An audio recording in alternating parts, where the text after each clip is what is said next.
there's a lot to be said for knowing what you have to offer and knowing what the number is that you're looking for. So a couple tips are first to really believe in what you're asking. So in that particular case, I knew that we were doing like the top, 80, 90% of MGA volume, but we were paid at like the 30% or below MGA value. So, I mean, it really wasn't a hard sell, so I knew going in there that I had the belief that it was worthy, and I knew that I could get something out of it. Welcome to the Physicians and Properties Podcast, the show where we teach you how investing in real estate can give you the freedom to practice medicine and live life how you want. Doctor!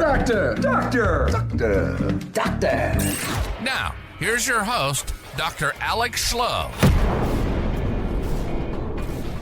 Hello, everyone. Welcome to another episode of the Physicians and Properties Podcast. I'm so excited for our guest today, Dr. Amy Vertrees, to have her on the podcast. She's a boss, and you'll learn more about what that means here soon. She's a board-certified general surgeon, also was an Army veteran. She did 17 years in the Army and left the Army as a lieutenant colonel and deployed 3 times. So really excited to share her journey and her experience in the Army. She's built a very successful private practice, and she's the founder of Boss Business of Surgery series. She does coaching. She's also an author. She's a woman of many talents. Amy, so grateful to have you on the podcast today. How are things going? Great. Thank you so much for having me on. Such an honor. Absolutely. Well, the honor's all mine, and I'm really excited to share your journey on the podcast tonight. Let's kind of start from the beginning. What led you to medicine? And then I'd also love to hear why the Army and how was that experience? So my dad was in the Army. He's a Vietnam War veteran. And so we moved around a lot when I was younger. And so that lifestyle seemed pretty reasonable to me. I mean, didn't know any different. And I was interested in medicine, science, math, anatomy, all those things, and just really gravitated towards the sciences, and went to Georgia Tech and realized I wanted to go into medicine, become a doctor. So that's, what I ended up doing. I took a little bit of a detour there, probably not really relevant at this point, but, took a detour in graduate school, realized that wasn't for me. And then I ended up in, interesting enough, the military medical school. A lot of people have not heard of USIS, the Uniformed Services University of the Health Sciences in Bethesda, Maryland. And I just remember sitting in a coffee shop, figuring out where I wanted to go. I was in Florida at the time, and the schools didn't call to me. And I looked at this Kaplan book, and it said that the best kept secret in medicine was up there. And I was like, I know Army, I can do that. And so I applied and I went up there, and I just absolutely loved it. It was a fantastic school, great education. And, I joined in 2000 before any wars happened. So it was certainly a different military that I entered into than I ended up serving in, that's for sure. So it was just something that was interesting. And I think we're all just kind of interested in becoming, the best version of ourselves and expanding and trying new things. And so it felt different and unusual and interesting. And I knew that it was going to be interesting. I had no idea just how interesting. Yeah, I'm excited to dive more into that because, the military I was in was also significantly different than the military that you experienced. And so I'm really grateful for your service, especially that time too. What a just wild time in American history. And of course, with the Iraq War and Afghanistan and everything that was happening at that point in time, I don't think folks really appreciate all the sacrifice that happened there, especially with, unfortunately, how things kind of ended and the drawdown and everything. And so thanks for your service and thank you to your dad as well, Vietnam vet. I love military history. I've been really leaning into lately, learning more and more about Vietnam and just like what a fascinating war and what just, incredible stories of sacrifice that the men have that went over there and just something that's not talked about enough. And so I'm glad to see like more and more podcasts and more people coming and sharing about their experience in Vietnam. So anyways, all that to say, incredibly grateful over here for you and for your family. And thank you for that. I want to just kind of clarify for folks who are listening, who are thinking about the military as a route for medical school and after. So do you mind kind of explaining the difference between USIS, which is an amazing medical school, and I'll kind of talk about the HPSP program, and we'll kind of compare and contrast the differences for the folks that are listening.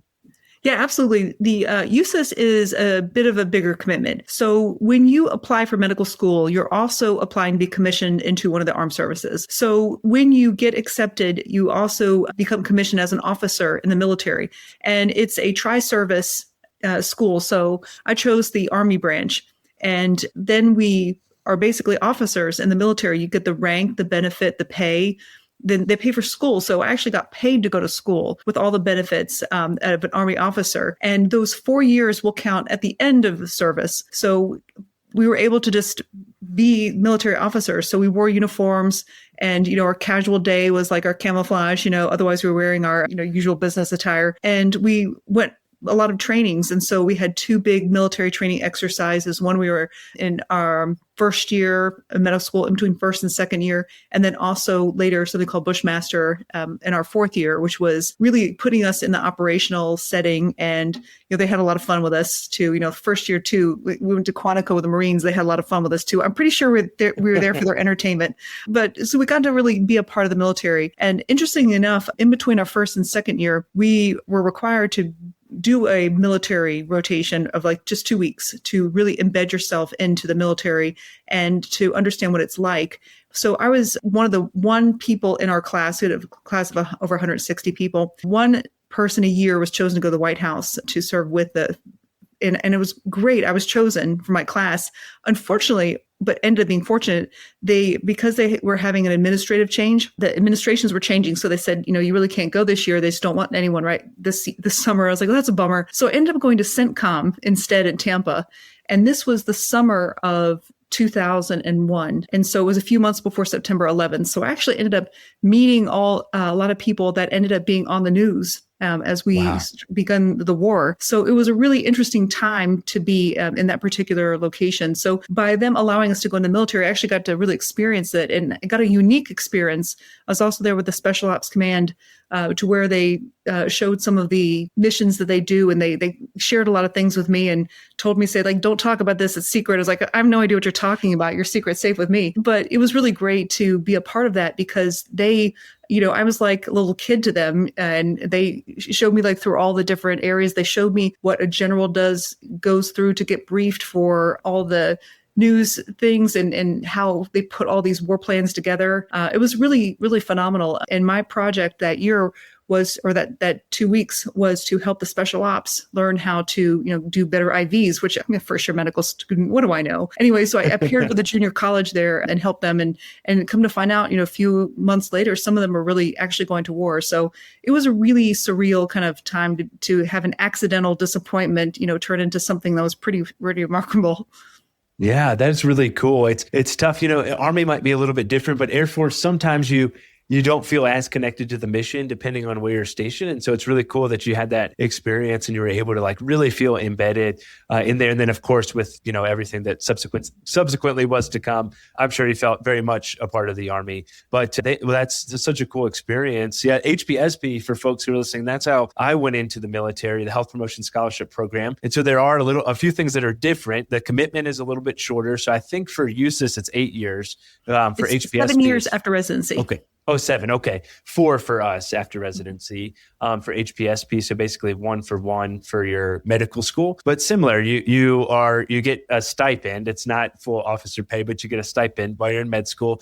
I want to say mine was $2,064, which I thought I was living large in med school with $2,000 a month going into my bank account. But and then you do some different trainings in between different years of med school. So first year commissioned officer training, and then I did some aerospace medicine courses and stuff as well, and then rotations throughout med school. But it's a really great experience. I talk to people, a lot of med students, about the military, and I am incredibly grateful for it. I think it was a really great opportunity. Incredible training. If I can speak to the family medicine side, I feel like the training that we get in family medicine in the military is just amazing, and you get a lot of extra stuff, like a lot more trauma and emergency medicine. And we probably do a bit more surgery rotations than typical and deliver a lot more babies. And so it was just a really, really cool opportunity that I'm grateful for. And then just having the opportunity to put the uniform on every day. It was weird getting out and then having to think about what to wear because you get so used to just throwing the uniform on every day. But I'm grateful for that experience. And for folks who are listening, who are interested, if you feel like you want to be in the military, it can be a great opportunity for you. But I think if you want to just have med school paid for and you don't have a desire to serve the country, it might not be the best opportunity. But anyways, that's my Air Force tangent, HPSB tangent, but hopefully it helps answer some questions there for folks. So you spent 17 years in the Army and deployed 3 times. Do you mind sharing a little bit more about kind of what day-to-day looked like for you during that time? I know you had multiple different roles during that time frame, but what was that like for you? Here's a quick reality check. If you are a physician building wealth through real estate, your biggest asset likely isn't your rental portfolio, it is your income. Financial freedom may only be a few properties away, but disability, that can wipe out the plan overnight if you're not protected. Leverage RX helps physicians get the right, true own occupation disability insurance, so your lifestyle, your family, and your investing plan stay intact no matter what. Go to leveragerx.com/physicians and properties. That's leveragerx.com/physicians and properties, and protect the thing that funds everything.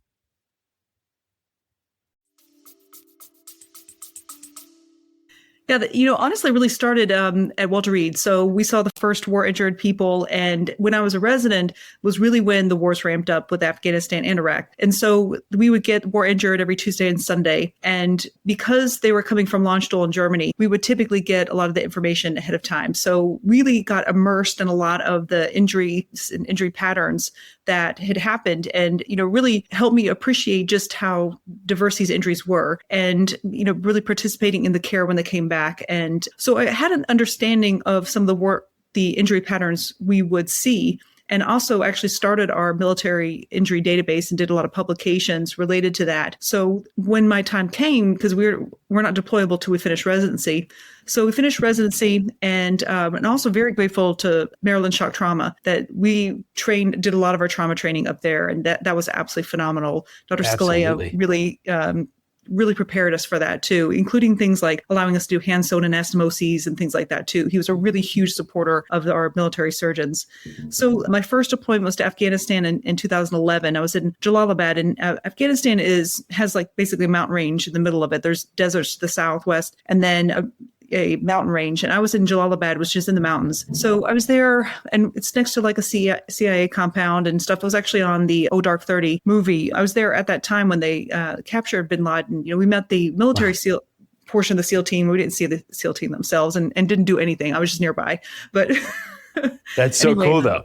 It was very cool because they would come by all the time. Like, oh, we got a big mission. And we're like, oh yeah, sure. And then I'm in the gym tent, and I'm like on the treadmill. I was like, what just happened? Anyway, so it was a time in 2011 that was very, very busy in that time frame, and a lot of the fighting happened at night. So it was always kind of hard to figure out when to stay awake, when to sleep. And there was a period of time of a couple of weeks where we were getting just constant injuries, or patients that were injured.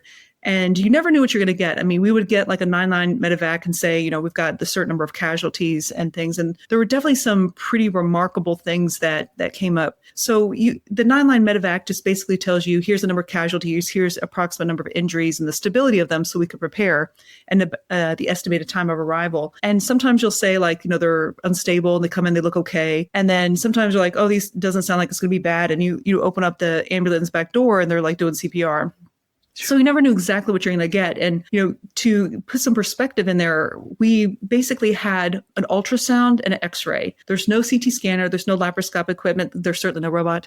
And we had a really phenomenal program of whole blood system. So we were co-located with a Charlie Med. So we had the ability to manage a lot more casualties and expand because we had some more personnel. Because I was part of a full FST, which is about, I think we're like 20 people. But the Charlie Med had more people. And if we needed whole blood, you basically just say, hey, I need blood. And they would call over the loudspeaker, whatever blood type, because we screened them ahead of time. And then before you know it, within 30 minutes, you had blood in hand. So it was a really phenomenal thing. And we did have to call some of those, massive transfusion protocols a couple of times. So that one was really busy. And I mean, there were times where like we had CRNAs were our anesthesia folks. And there were times when you had like two people like head to head, like they were managing anesthesia for two people at once. And it was a pretty phenomenally challenging time. And then you'd have, run-of-the-mill appendicitis, diverticulitis, things like that. And so it was a really interesting time to be there. My first deployment was probably the busiest. My second deployment was in 2013, and that was in the Helmand province in 𝗣𝗏𝗍𝗂. So this was in the desert, and it's really actually completely different. It's like a different country. So there's a desert. The very first day we touched down, there's like this massive sandstorm. I've got a great picture. It looks like straight out the Mummy. But we went to like this was downsizing at the time in Afghanistan. So we were in a tent, and there was like a big metal box that was for our OR, and it would get extraordinarily hot there. And so I just remember there's one time we were operating, and this guy came in, and I had to scrub out, and I basically had to throw up because it was so hot. It was that bad. Wow. It was interesting. Our CNA, he said, I looked up over the curtain and you were gone. So I came right back. Anyway, it was crazy. And then that was also really cool because the British Special Forces they land, and then we would help with any injured that they had before going to Bastion, which is the British hospital. So we had a lot of collaborations with there. And I had a friend who's over at Bastion. So when I said some there, I could, give him a briefing of what we had. And I remember this one in particular where I said, everything's injured, all of it. No. Everything's injured. And I was there with an orthopedic surgeon. We were a split FST then too. We still had the capability of doing whole blood, but fortunately we didn't need as much. But you do have to make some tough decisions because we had one where there was, multiple casualties we got. It was just, orthopedic surgeon. And they would use explosive devices that include like the equipment. So whenever we were drawing things down, you had to be very careful, which was what was around, because they could use that as in part of the bombs. And so we were taking down beds, and they had these like really long bolts and then nuts. And we had this one guy came in where a bolt was actually into his temporal lobe, and the other guy, the nut was in his pelvis. And he had some abdominal pain. I thought, okay, fine. It looked like maybe right colon, something like that. Well, when we got in there, interesting enough, the nut part of that had blown through the side of his hip and had actually formed the back wall of the common iliac vein. And so, because when I opened the pelvis or opened the abdomen, I was like, it was pristine. I was like, this is not good. And so I was able to kind of find the common iliac vein and isolate it, and, thought about repairing it. By that time, we'd already used our blood. And I think we only had like maybe 20 units. I think we had used 11. So ended up just packing them and sending them to Bastion after isolating the injury. And putting I can't think of it right now, not tourniquets, but was able to kind of like pack them off, send them to Bastion, where it ended up stretching their resources too. But that he lived, had to a repair of that, of course. The other guy lived too, debrided of his temporal lobe and repair like that too. So it's really remarkable to be able to hear, because we would have these weekly meetings, like basically just briefings of hearing what happened. And it was great too, because I remember at Walter Reed, when we participated there, we saw the injuries. We knew the final story, but to hear them, how they worked up people, how they treated people, was really helpful to hear and understand and get the full breadth of it too. So I was really, it didn't really feel special at the time because everybody was doing it. But, when you get past that, you're like, gosh, that was really a phenomenal time in the military. And my third deployment was in the northern part of Iraq in Kurdistan and at Erbil. It's interesting because I felt fairly safe in there. Our FST was out of the old airport, and there was a big city. Interesting enough, there's like a lot of cranes still, as if they were constructing the big city. Apparently they'd been there for decades because it kind of ran out of money, and they're just abandoned buildings in some of those areas, from what I understood. But that was an interesting thing. That was a very multinational thing. We were there with multiple countries. There was, British surgeons. There was a Canadian surgeon.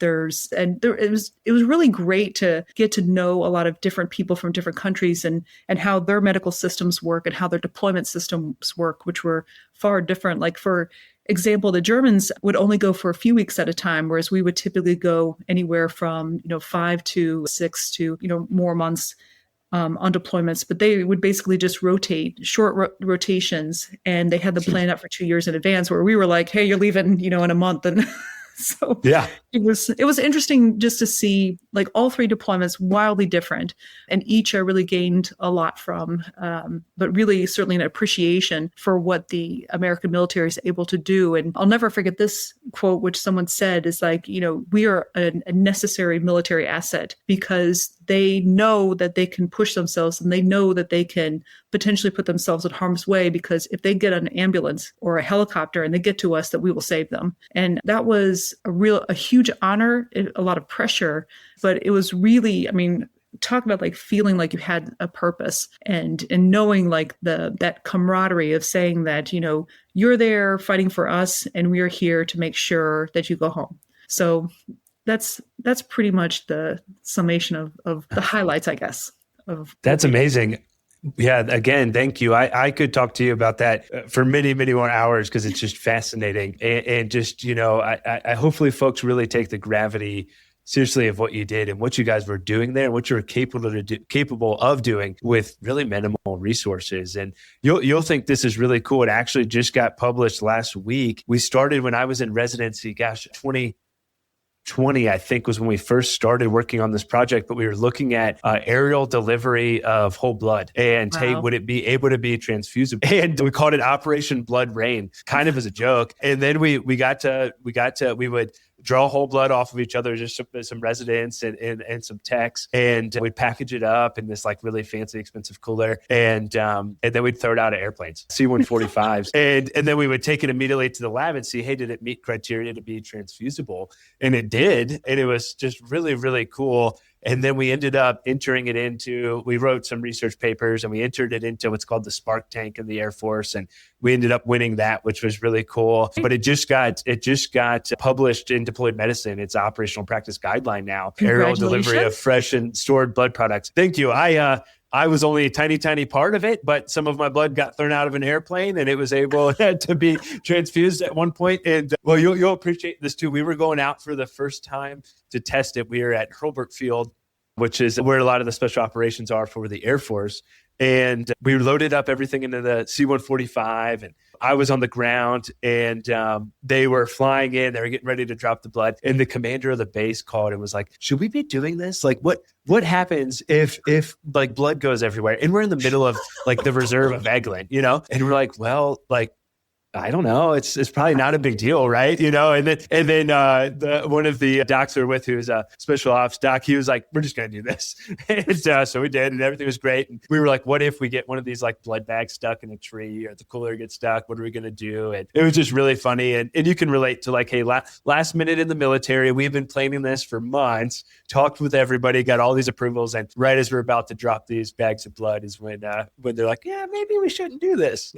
But anyways, it worked out. And December 1st, that was published, the operational practice guideline for deployed medicine. So really, really cool. Dr. Rosalind Fuentes really led the push there, and she's amazing. And it was just a really cool experience. That it's awesome to have those experiences in the military that you're like, I would never have got this in private practice. And so anyways, so really, really cool opportunity. And I'm grateful for that time as well.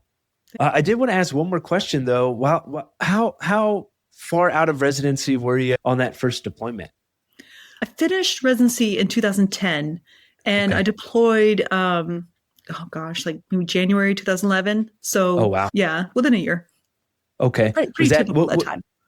Well, yeah. What was that like for you? Do you remember like kind of emotions, feelings? Were you excited? Were you scared? All the above? What was that like? I actually, it's so funny you mentioned that, because I was moving around some stuff on a bookshelf, and I came across, I had this spiral bound notebook, and I was always like the gunner, the A+ student kind of thing, so I had basically copies of the anatomy and all like meticulous notes, and felt like I studied all the time, because you have to do everything. My first deployment, I did neck explorations, we did thoracotomies, there was pancreas injury, and I remember there was a explosion where the pubic symphysis like tore, and it tore like the bladder deep in the pelvis, and so we learned this technique, open the bladder and repair it from the inside and things like that. And there was just, and we were capable. And that's the one thing that I think was really remarkable, that I really try to emphasize to people who weren't in the military, is like, we were told we could do it, so therefore we became capable of doing it. And I think that in this day and age, everyone's so scared of people doing stuff that like, you can't do this. You can only do a little this. And, and maybe you should be asking somebody else. And that just was not what was our training was. We were enabled from the very beginning and said, you're going to do this. And it was really, it was tough because you had to be capable of doing so much. And I'm really fortunate because, Walter Reed, we had the best training for sure. Like I left there highly capable and also empowered by all the things that we learned from our training. So I felt okay, but like each trauma, it was just rough. And it's a very weird experience because like in the hospital, you're expected to have complete ownership of your patients. And when you're deployed, it's this like really intense, you do everything that you can. You're trying to figure out what the problem is. You're trying to diagnose it with the stuff you had. And then all of a sudden, like the plane comes, they're gone. And you're just like, what just happened? And then the FST goes silent because there's nobody there. And, after that really intense thing, and then that person's out of your hands. And sometimes, luckily, we were able to usually figure out what happened to people. But if they were Afghans or Iraqis and went to whatever part of the country they're from, you may not actually know what happened to them. But either way, it's like the intense stabilize and they go away. It's crazy. Yeah. Yeah, maybe not as much closure. And you kind of saw the whole spectrum, right? Being there as in the FST, and then also, getting started at Walter Reed when the war was starting. So you kind of saw that whole continuum and loop of everything that happened. And so that was probably really interesting to see from both sides. I would have liked knowing the closure, knowing what happened, but that is interesting that that's the case. That sometimes you just do the best you can, and then they're gone, and hopefully everything worked out, in their favor. I'm sure there were some certainly challenging times during that experience. After you got out of the military, what was next for you? So, yeah, it's funny you mentioned that.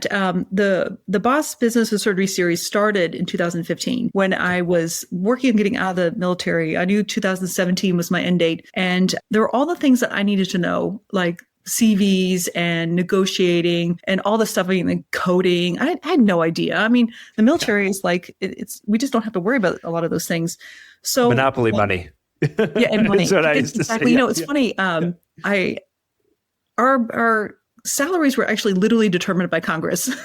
Yeah. It would take and yours was like, I don't know, probably a third of what general surgeons actually make. Even family medicine is like half of what family medicines typically make. But isn't that crazy?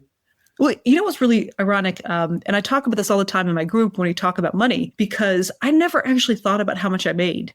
Because it didn't matter. I mean, what am I going to do? Like ask for more? It's never going to happen. So, and, honestly, like the salary wasn't much, but I left with no debt. And in fact, because they paid me throughout all of this, and I actually was in the DC area for the entire 17 years, unlike a lot of people. And because when I finished residency, they asked me to stay. And so it's funny because I really literally had no idea how much I made. I just made what I made. And then I just remember like the visceral fear of like, how am I going to ask for what I'm worth? And how do I negotiate for all those things? And so the necessity is a mother of invention. And so I created the 𝗵𝗇 Business of Surgery series as a way to figure out those things, because I figured if I needed to know, then other people needed to know. And I think that's where a lot of good business ideas come from, is when you find a need and you fill it. So it was interesting at that time. I think it was a really good idea at the time, but 2015, people weren't doing stuff. I mean, I thought I was like phenomenal to get like a website. I was so proud of it. And then when I pulled in my phone, I was like, this is crazy. And then, but like any entrepreneur, and I understand it now, is like the very first roadblock you have, you're like, oh, that's it. This was a dumb idea. And then you stop. And I was preparing for my third deployment at that time. And so I kind of let it go. And it wasn't until, COVID in 2020 that it picked up again. And that came from my experience, long-winded way to answer your question. After the military, I did what everyone said we're supposed to do. And this, goes into the messages that we get. Everyone says you have to get an employed job. So I had an interview at a private practice in Nashville, and then an employed job at a community hospital. And I was actually really drawn to the community hospital to be able to continue to do the full breadth that we were told we could do and were doing in the Army. So I was really gravitated towards the community hospital. So that's where I ended up going, and it was very, very happy. And I was happy with the patients and the OR and things like that, but I was not particularly happy with the clinic. And there were I felt the administrative lack of autonomy and things like that. And so I discovered coaching this time. I'd never heard of it before. And this was 2020. And I was like, that's great. I'm going to use it to negotiate because we were not getting paid much per RVU based on MGMA data now that I actually knew what that was. So I negotiated actually a phenomenal raise. And then like 3 months later, I quit. Hey, it was good practice though, and great for those 3 months. Yeah, well, it's interesting because it's not money. Money does not make you happy. And that's, what I've learned through the military and employed medicine and private practice. It's really not about the money. And we think it's about the money, but it's not. That's actually an employee trap. Yeah, I do think money can offer some flexibility and some freedom, and I think that's what you're looking for. And kind of return of that autonomy and control and being able to practice medicine to your full scope and those sorts of things. And that's what really fills folks up. I wanted to hit on the negotiation piece real quick because this is something that is close to my heart because I also learned none of this and then got out of the military in June. And I practice part-time now and really fortunate for that. I do direct primary care and then some per diem work for a big medical system here. And I didn't know anything about negotiating. And in the direct primary care practice, I didn't really need to negotiate that. But for the per diem, I had a guest on the podcast and she does a lot of locums and per diem work. And she's like, you got to negotiate. And so anyways, long story short, they initially said the rate that they were going to pay me. And so I reached out to her like, hey, what do you think? She's like, no, you need to ask for like $800 more or something like that. Like you're worth way more. And I was like, I don't know. This seems like a lot of money because, comparing it to the Air Force. And so anyways, I did. And they came back and they're like, oh, well, we won't do $800 more, but we'll do $500 more. And I was like, okay. And so it's like, just so simple. It's like, hey, we're going to pay me $500 more shift just because I sent one email. So that's not how you properly negotiate. But I say that to say like, had I not asked, they certainly weren't going to offer that they were going to pay me $500 more. And so anyways, what are some tips and tricks that you've learned about negotiating salaries for folks and getting set up in private practice? So the negotiating, there's a lot to it. So that particular negotiation about increasing the amount per RVU was not as hard as I thought it was going to be. So I read Chris Voss, Never Split the Difference, and I used a lot of his techniques. And over the last few years, I've really developed a lot more nuance that have helped tremendously. But in that particular instance, it was all about money and good relationships. So I had good relationships with the people that I was negotiating with, and I knew my value. And so there's a lot to be said for knowing what you have to offer and knowing what the number is that you're looking for. So a couple tips are first to really believe in what you're asking. So in that particular case, I knew that we were doing like the top 80-90% of MGA volume, but we were paid at like the 30% or below MGA value. So, I mean, it really wasn't a hard sell, so I knew going in there that I had the belief that it was worthy, and I knew that I could get something out of it. I think we were getting like $37 per RVU. And I had in mind, I was like, we should be able to at least get in the 40s. I mean, this is just ridiculous. So anyway, I felt, perfectly fine asking and said, hey, just made it conversational and felt pretty relaxed about it.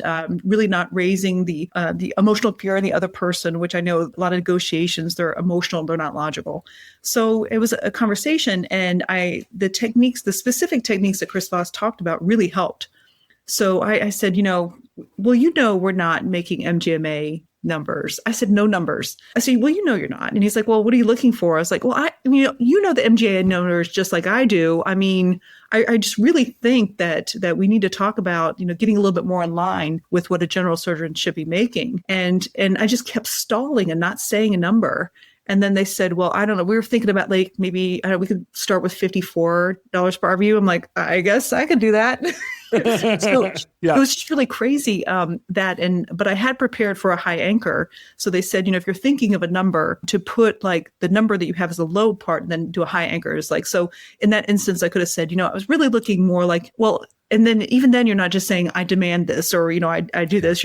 It's usually just conversational. Like, MGMA, I've seen, anywhere from like $45 to $65 per RVU. So, the numbers. I mean, we're just wanting to look for what's really helpful for a general surgeon. And he said, don't hit the triggers like, know my worth and my value and being fair, like all those things are very alarming. But if you make it like, I don't know, you know the numbers. I mean, like, I'm just a doctor.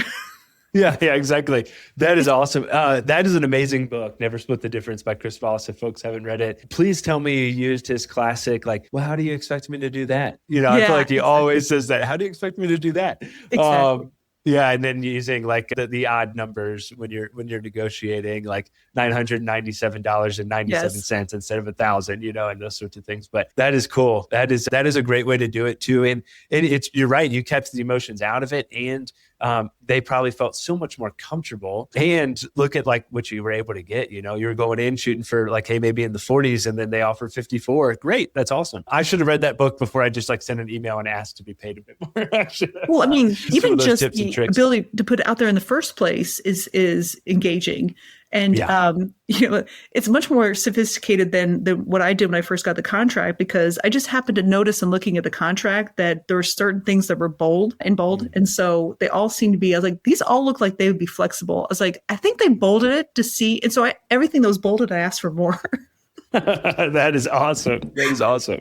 Very cool. Well, what are, let's talk a little bit more about Boss, and everything that you've done and you've learned and you've taught. What are some of the key pillars or things that you've learned either from Become the Boss MD, which is your book, which I'd love to hear, what that experience was like, but also the Business of Surgery series. What are some other things that tend to come up quite often and that you help coach physicians on? Yeah, I definitely understand that there's like very specific things that come up. And so the military helped understand in like camaraderie and leadership. That was really pushed on us. We got leadership positions early and often. So we really learned how to interact with other people. So a lot of my leadership comes from that. And then the employed position, I really understood how to work within a constrained system. And I used the resources around me for building and coding. So I met with our coders often, things like that. And then the real education came in 2020 when I started the private practice. So we didn't really talk about it, but I kind of sort of suddenly quit. And it actually wasn't sudden at all. I just knew like there was just this idea in my head. I was going to be complaining about the same things for the next 15 years. And in that moment, it felt intolerable. So I went on my own and started discovering all these things for myself. As I became the administrator in a setting, I started understanding what some of the administrators were trying to do, but weren't really communicating well why they needed to do some of those things. And, because I'd had a lot of conversations with people all along the way in the system, I understood things on a better level. And then as I learned coaching, I got my coaching certification in 2020. It's a different way to think. And the best way I know to describe it is instead of being a physician where we tell people what to do, we're used to figure out the problem, tell people what to do. And a coach is like the exact opposite. I actually draw information out and I help someone else decide what to do.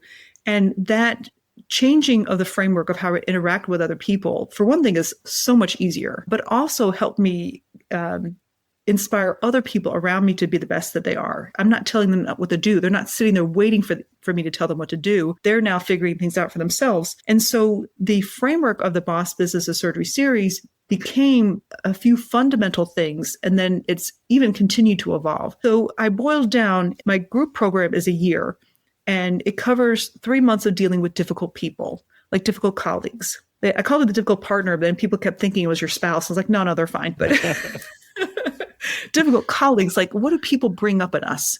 Because, if I have an interaction with someone, and this is where it's so confusing for people, we have an interaction with someone, we're like, they're wrong. And then you have this other guy like, I don't think they're that bad. So, I mean, it's interesting because there's something that someone brings out in us, and it's us understanding that and not trying to change other people, which makes a big difference. So 3 months of dealing with difficult people in the workplace, then 3 months of dealing with complications. And this is when, it's so funny because so many people in the group, I said this and they actually like blew their mind. I said, we have hard jobs, right? Like never occurs to us that our jobs are really hard. Right.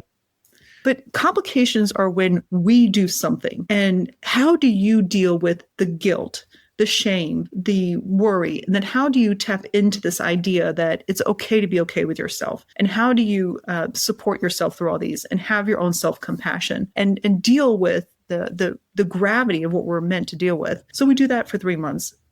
And then there's 3 months of power negotiating. This is where you kind of put both of those things together. When you figure out who you are and you're okay with who you are and you're able to take risks because you're never going to harm yourself.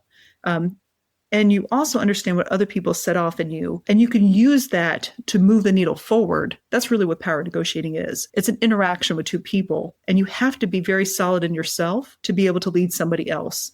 And I call that lion taming. You know, the person in front of you can be potentially very dangerous. And you're just like this dude with no weapons, except for the power that you can say, like, read their cues and say, we will not be doing that. I see you over there. We're not going to be doing that either. And you have the ability to actually settle someone down because most of the powerful things that we see are usually actually a fear-based stress response. So you start to really manage other people's stress response. And then there's 3 months of, I call it Stop Hating Clinic.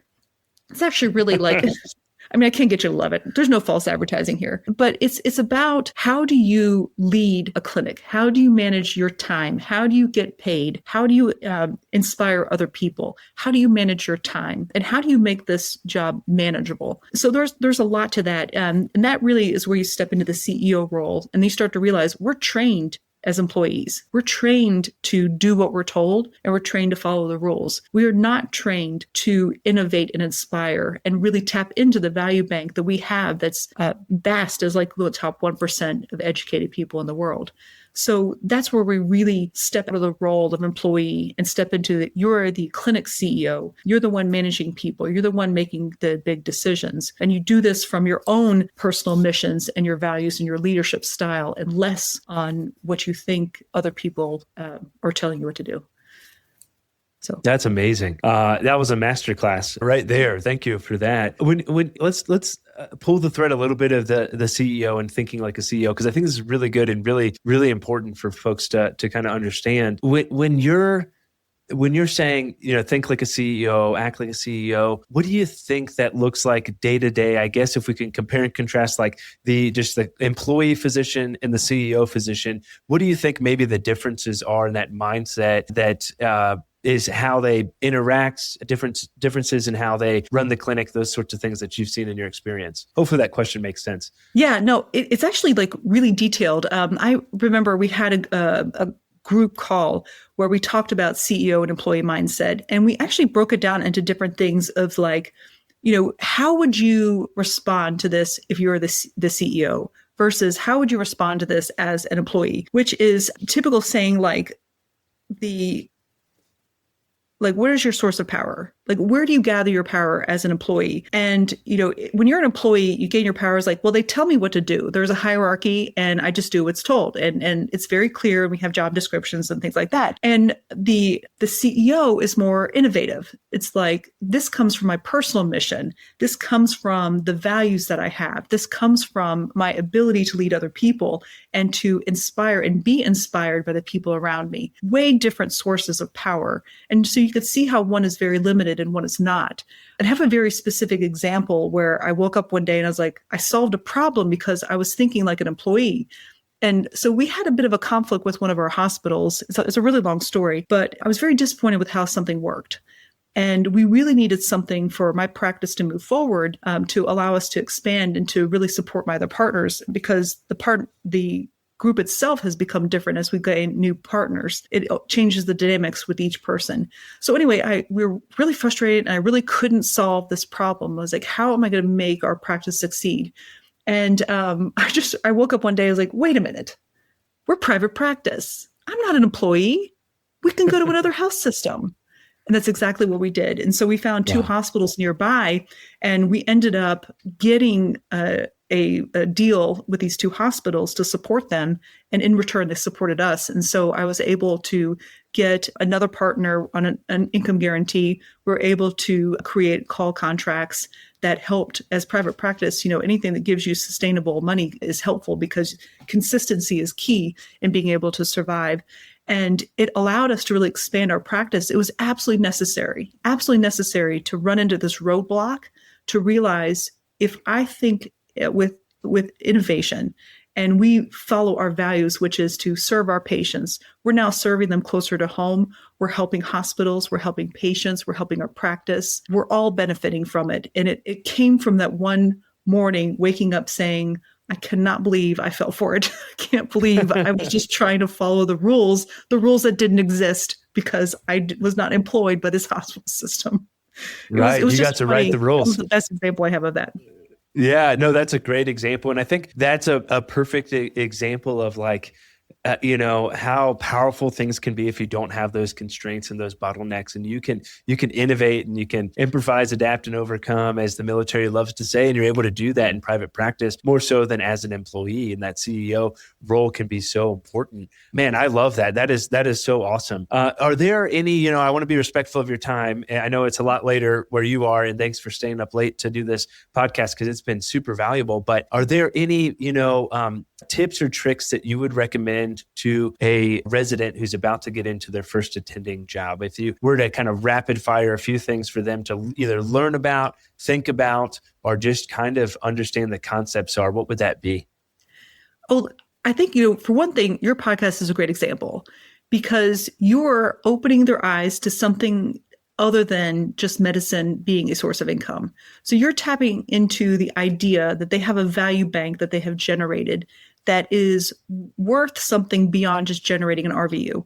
So by thinking outside of just the system that you're in, you can start thinking of innovation. And so I encourage them to expand beyond just medicine, read entrepreneur books, read business books, think and get inspired by these people around that are thinking differently than you are, and putting yourself in different rooms with different kinds of people, because we tend to gravitate towards the medicine folks, and which, of course we would. We're all in it together for sure. But every now and then just kind of drifting off and then learning something new and learning from the people around you as well. If you want to know how the medical system works, talk to people that you wouldn't have otherwise.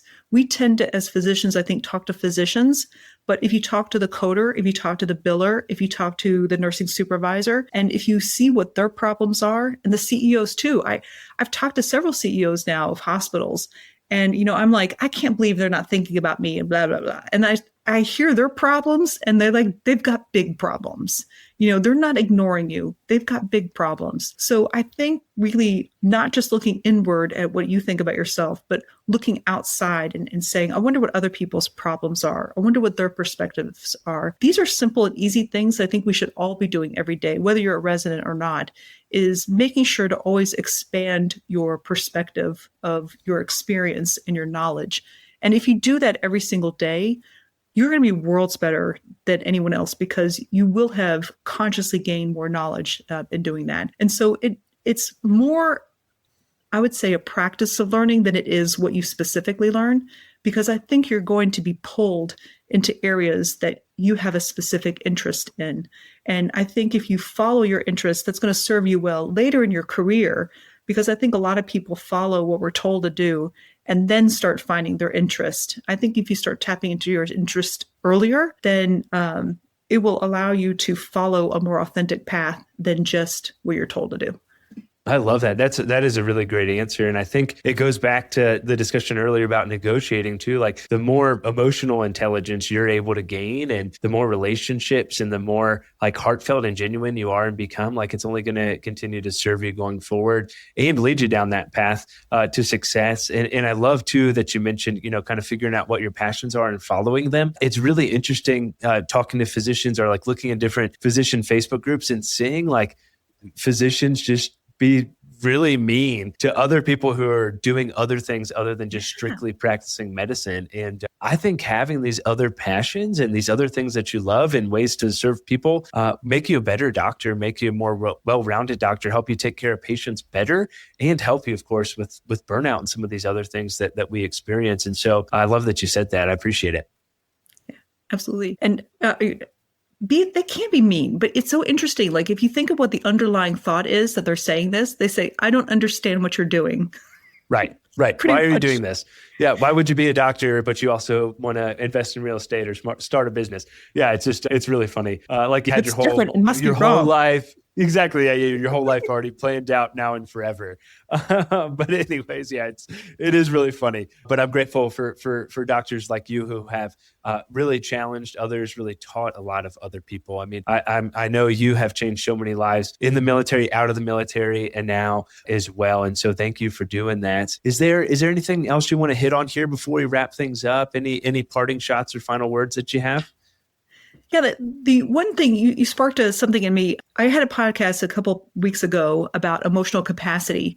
And this is, I think, probably the most important lesson that I have learned is missing from residency. So we've learned skills because they told us how to operate. We have knowledge because we read a lot and we learned a lot. We have not really talked about emotional capacity.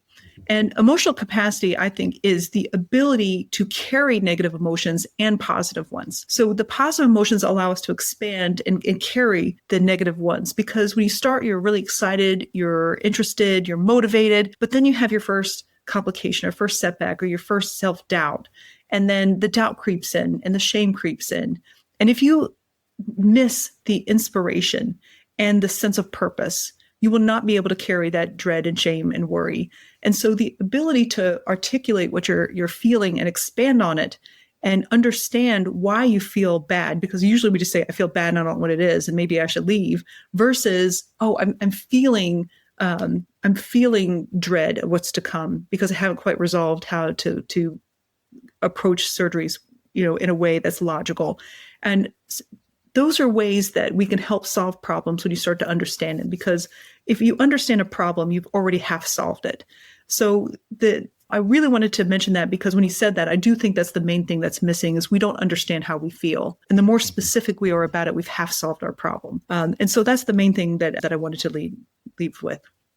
Yeah, I love that. I'll add one more thing to that. I think not knowing how we feel and then not knowing how to address it or bring it up, or feeling comfortable sharing that we're struggling with X, Y, or Z. And I've talked about it on the podcast before. I was dealing with a whole lot of anxiety, and I felt, like you mentioned, I felt a lot of weight and kind of couldn't even really figure out, hey, why am I so anxious? And I've, if I look back, honestly, I'm probably have always been a bit of an anxious person, but it was getting really bad and it was impacting my home life. I was snapping at my kids for things that were ridiculous. I mean, he was 3 at the time. Like, there were some things that were ridiculous, but it was like, hey, this is just not the dad I want to be. This is not the husband that I want to be. And once I finally admitted that I was dealing with this anxiety and started talking to a therapist and sought treatment and so forth, like, it was just like the biggest weight was lifted. And the funny thing was, I remember being so worried about, like, hey, how's that going to impact my career as a physician? Or, my PCM is one of my colleagues, and I remember talking with him. He was a PA. He was my PCM. We worked together every day. And I frankly, I kind of like broke down crying at this point and was talking to him about like how much anxiety I was having. And I had some panic symptoms and stuff at the time. And he's like, yeah, man, I already knew.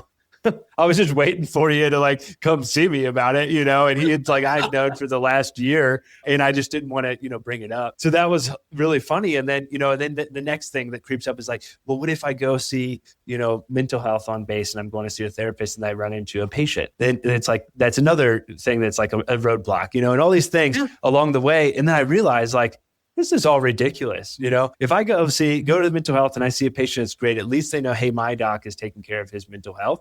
And it ultimately being such a great thing for me. And it was like just an enormous game changer in my life as a whole. And I think there's a lot of doctors who struggle with that because we don't know, like, hey, what are the ramifications going to be? What are other people going to think about us? And then we don't even, really take care of ourselves in that regard. So I do think it's really important to, figure out what are those weights that are holding you down? What are those emotions? How can you express them? And don't be afraid to express them, because I guarantee, almost 100% guarantee, with your like biggest fear of what may happen of you bringing that up and addressing that is probably not going to happen. And in fact, you're going to feel this huge weight be lifted. Right. Exactly. It's so funny as you're saying this, like, what would a patient think? Like, if we're telling them that they should go see a therapist to help themselves out, but we're unwilling to do so. It's like, like, it's good for you, but it's not good for me. Yeah. Yeah. And I saw patients there, and you know what they said? what's up, doc? And no one cared, and it just is what it was. And so, I think it's just so funny how the mind can play tricks on you. And as physicians, we feel like, almost we're, impervious to some of these things, anxiety, depression, and it's just funny. We need to take care of ourselves and be willing to do that and do it well. So anyways, I just hope that folks listening to this take something from that. And if you've learned something from this podcast, just share it with someone else who needs to hear it. Dr. Amy Vertrees, it's been amazing talking with you tonight. How can folks reach out to you if they want to know more? They want to learn how to lead a career like a CEO. They want to check out the Business of Surgery series or get your book. How can they do that? Yeah, so my book is Become the Boss MD, Success Beyond Residency. It follows a fictitious surgeon from getting a job to all the things, all the way through the career. So I really tried to hit on a lot of the highlights along the way of things you'll encounter in your career ahead of time in a way that's pretty easy and conversational. You can find that on Amazon.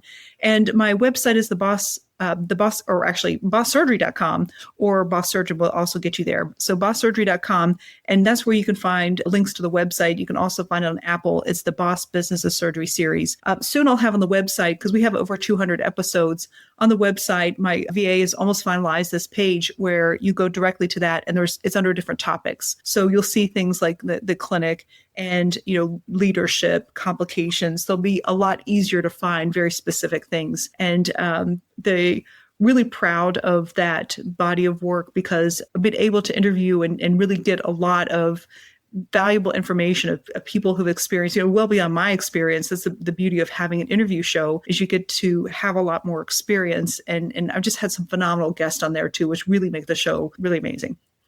I agree. Yeah, having a podcast and getting to interview amazing folks like yourself, so much fun. I learned so much every time. And thank you again for making the time to be on the podcast tonight.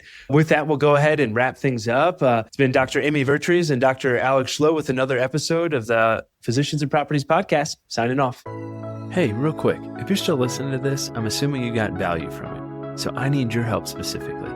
My 2-year vision with this podcast is to help 100,000 physicians learn how investing in real estate can give you the freedom to practice medicine and live life how you want. There are 2 main ways that a podcast grows. One is through ratings and reviews, and the other is word of mouth. If you can please leave me a 5-star rating and review on Apple Podcasts and Spotify, as well as send this to 1 to 2 friends that you think would get value from it, we can reach the physicians that we want to reach. Thanks in advance, and talk to you on the next episode. Please note that the information shared on this podcast is for informational purposes only. It should not be considered financial or medical advice. The views expressed on this podcast are those of the host and the guest and do not necessarily reflect the views of the Department of Defense or the United States Air Force.